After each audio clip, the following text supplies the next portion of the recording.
roughly speaking, for every day that activity is disrupted there, you could see an up to a $1 billion hit to the economy. Of course, that's a very short-term hit.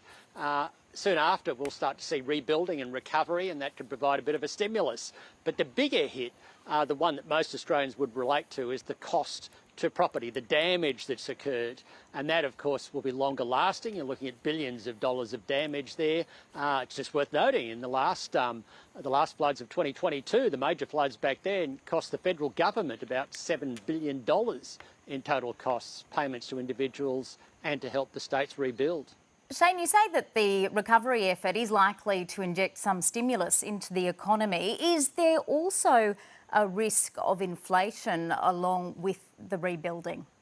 There certainly is a risk of inflation. So you get this short-term disruption to activity. That could be up to $1 billion in lost activity a day. Then you've got the rebuilding, which kicks in and provides a stimulus. But you also have an inflationary consequence as agricultural production is disrupted. Fruit and vegetables are often in the firing line there. Maybe this time it's not as great, but there's a risk around that.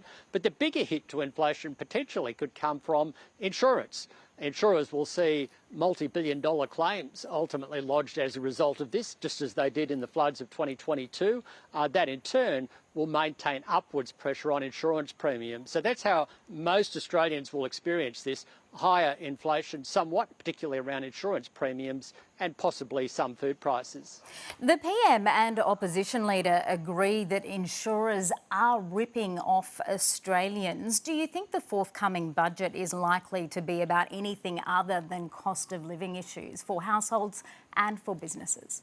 Look, to be honest with you, I think that the forthcoming budget will be mainly about cost of living pressures. That is the big issue. When Australians are asked coming into the election, what are they worried about? They're worried about the cost of living. That is number one. And I think this budget will focus on that. We've seen governments turfed out around the world, most recently in the US, of course, and also in Germany as a result of cost of living pressures. And the government will be trying to do as much as it can on that front. Just to give you one example, energy bill relief, very well known. The last budget saw a $300 payment to households. That will expire this financial year. If that's not continued, average households could see up to a 25% increase in their electricity bills. And of course, the government will be keen to offset that. So I think they'll introduce another round of those $300 payments. They, of course, cost the budget up to $3.5 billion in annual costs. And so will that restrain what else the government is able to do? Look, I think there's a bunch of things restraining what the government can do. They've already announced so far this year around $35 billion worth of new spending promises ahead of the election. We're seeing a hit to the budget from the damage from Ex-Cyclone Alfred. We're going to see extra spending, $3.5 billion for the next financial year on energy bill relief. This is all going to limit how much extra the government can put into the economy. And of course, it's coming at a time when we've already got record levels of government spending. That is taking resources away from the private sector, meaning basically that it's taking longer to get inflation down than would otherwise have been the case. Now, there is one thing helping the government. The economy has overall been stronger, unemployment has been lower, commodity prices have been higher, and that, of course, has led to a revenue windfall. But all this extra spending threatens to more than offset that.